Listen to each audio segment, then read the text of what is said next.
Hello everyone. I wanted to make a little video this morning. I woke up with this. This is Thursday morning, the 18th of June, and we're getting to go to church 3 times a week at Meridianville, but the numbers of coronavirus is going up, and seem like to me that something's in the making.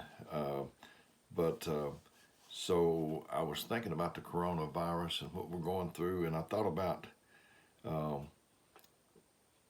Ziklag, Ziklag. It's in 1 Samuel 30. I'm going to read 1 through 20 in the King James Version of the Bible. It's about David, and it's a little bit to read, but just bear with me. Maybe we'll get on through here.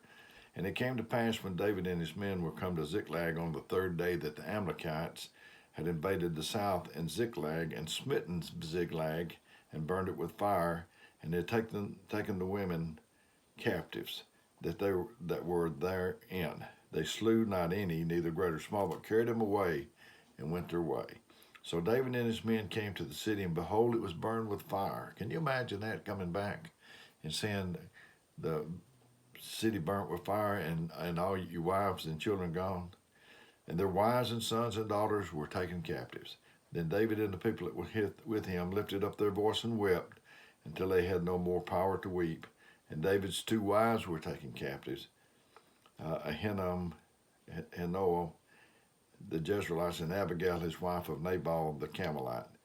And I know I'm not pronouncing them exactly correct, but anyway, and David was greatly distressed, though the people spake of stoning him, because of the soul of all the people were grieved. Don't you know they were?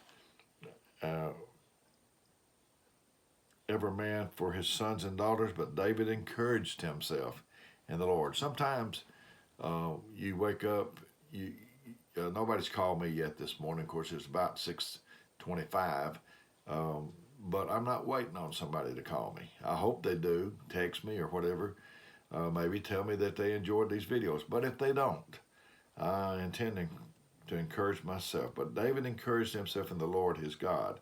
And David said unto Abiathar the priest, Ahimelech's son, I pray thee bring me hither the ephod. And Abiathar brought thither the ephod to David, and David inquired of the Lord, saying, Shall I pursue after this troop? Shall I overtake them? And he answered him, Pursue, for thou shalt surely overtake him, without fail recover all.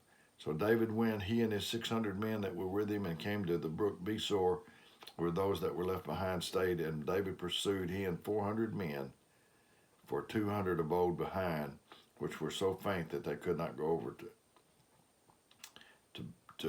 over the brook Besor. And they found an Egyptian in the field, and brought him to David, and gave him bread, and he did eat, and made him drink water. And they gave him a piece of cake of figs and 2 clusters of raisins. When he had eaten, his spirit came again to him, for he had eaten no bread nor drunk any water 3 days and 3 nights. And David said unto him, To whom belongest thou, and whence art thou? And he said, I am a young man of Egypt, servant to an Amalekite, and my master left me, because 3 days agone I fell sick. We made a vision upon the south of the Cherethites, and upon the coast which belonged to Judah, upon the south of Caleb. And we burned Ziklag with fire. He was in the bunch. And David said unto him, Canst thou not bring me down to this company? And he said, Swear unto me by the Lord, by God, that thou wilt neither kill me nor deliver me in the hands of my master, and I will bring you down to this company. And when he had brought him down, behold, they were spread abroad upon the earth, eating and drinking and dancing, because of the great spoil they had taken out of the land of the Philistines and out of Judah. And David smote them from the twilight even unto the evening of the next day, and there escaped not a man of them, save 400 young men, which rode upon camels and fled. David recovered all the Amalekites had taken away, and David rescued his 2 wives, and there was nothing lacking to them, neither small nor great, neither sons or daughters, neither spoil, nor anything that had taken of them. David recovered all. And David took the flocks and herds which they drave before other cattle, and said, This is David's spoil. David recovered all.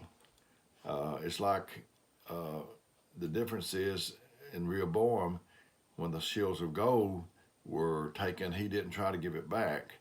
And this coronavirus, and the people, I think there's people behind it. They've come and they've stolen all this from us.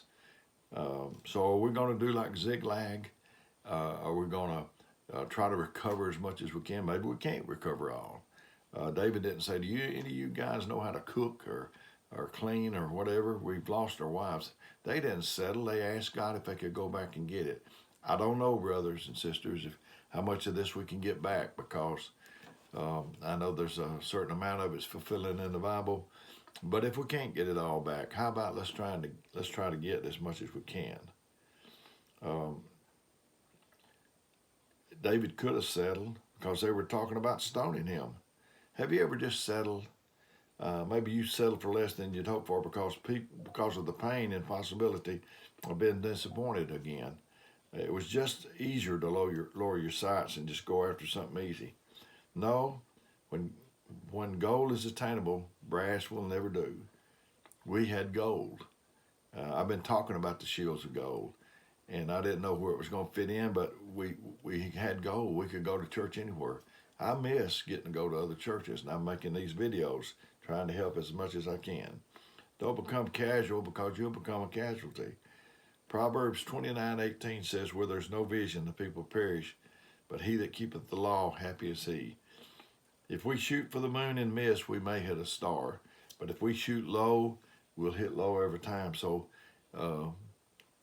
I wish we had the answers for this coronavirus. I know it's part of the fulfilling of the revelations, and we need to, there's so many great minds out here listening, and surely we could put our minds together with the help of God. We could get in touch with what he wants us to do. It's hard to settle for a lesser glory when there's a greater glory within you. Call out those seeds of greatness. Set the bar higher. Don't dare settle for a mediocre life. God didn't make us to barely drag through life, barely making it. No, he said we're more than conquerors, and I think that's what he wants. It's already in you. We just have to call it out. Like the children's game where they would say, come out, wherever you are. It's in there. We just need to get it out. I see so much potential in people, and I hope before I can die, I can help get it out of some of them. Psalms 139:14 says, I will praise thee, for I am fearfully and wonderfully made. Marvelous are thy works, and that my soul knoweth right well. What a thing he built here. I mean, man tried to duplicate it. A brain. Mine is, I've got water on the brain real bad. I had it since birth, and mine might not be as good as yours, but I'm so thankful for that. It's just mind-blowing to me. Amos 4:9 says, I have smitten you with blasting and mildew, when your gardens and vineyards and your fig trees and your olive trees increase, the palmer word devoured them, and ye have not returned unto me, saith the Lord. Joel 2:25 and 26 says, and I will restore to you the years that the locusts have eaten, the cankerworm and the caterpillar, the palmer worm, my great army which I sent among you, and you shall eat in plenty and be satisfied, and praise the name of the Lord that has dealt wondrously with you, and my people shall not be ashamed. Look what the enemy is eating up, like the palmer worm, the cankerworm, caterpillar, and all that. Look what the enemies took from us, children of God, and it belongs to us. He is trying to steal our inheritance, and just really suck the life out of us. I thought about a story I heard. I think it went something like this, and I'm sure there's different variations of it, but these two men went fishing, and one was really catching, and he was catching bigger fish, and he'd throw them back in, and he'd keep the smaller ones. And the guy that was with him said, you beat anything I've ever seen. He said, everybody else throws the little ones back and keeps the big ones. What's the deal with you throwing the big ones back and keeping the little one? And he said, well, that's about the size of the pan I got at home. It'll fit something like that. We settle for less so many times. I was thinking about another one where a young girl was watching her mother cook, and she had this pan, and she would get the roast, and she'd cut a little bit off of each end. And the little girl said, "What are you cutting that for?" And she said, "Well, that's what my mother always did." And he said, and the little girl said, "Oh, okay." So when she got around her grandmother, her mother's mother, she said, Mother says that you always cut off the end of the roast before you put it in the pan." Said, "What did you do that for?" And she said, "That was as big as my pan was."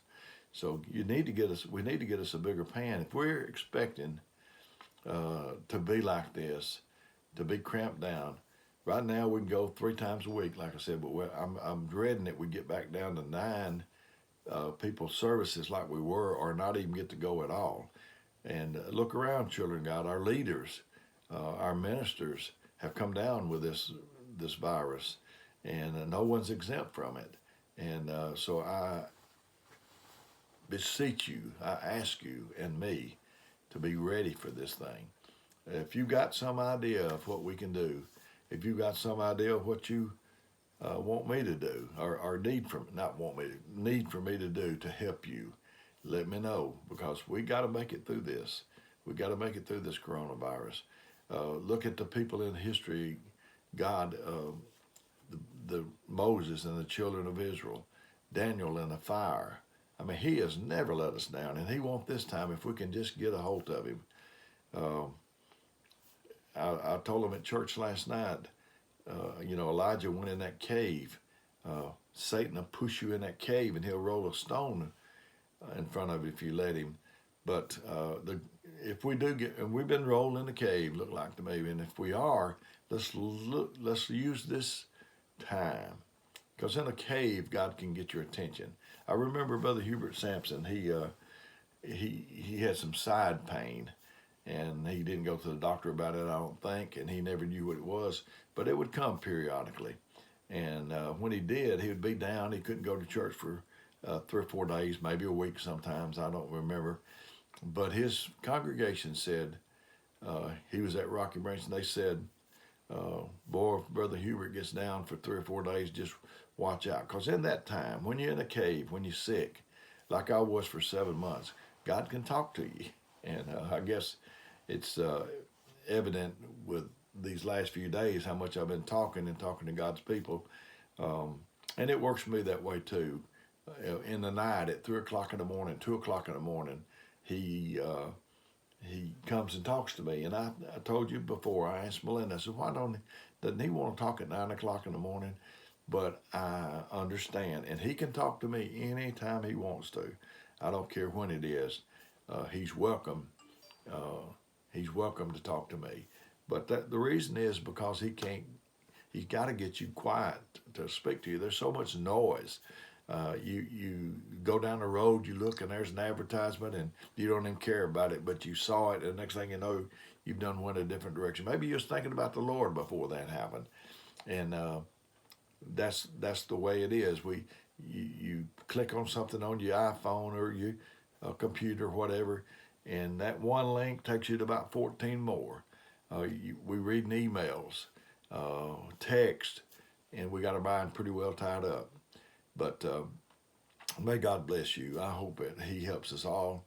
If you know of anybody I talked about sponsoring. I might not have put it out yet. I've talked about sponsoring, but if you know of anybody that needs help, cast your bread upon the waters, because it'll return unto you not many days hence. So love you. Hope everything's going good with you, and feel free to get in touch with me.